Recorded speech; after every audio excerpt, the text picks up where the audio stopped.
کدوم پشمکی اینو گذاشتی اینجا؟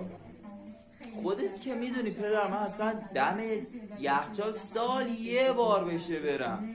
اصلا یخچال چی هست؟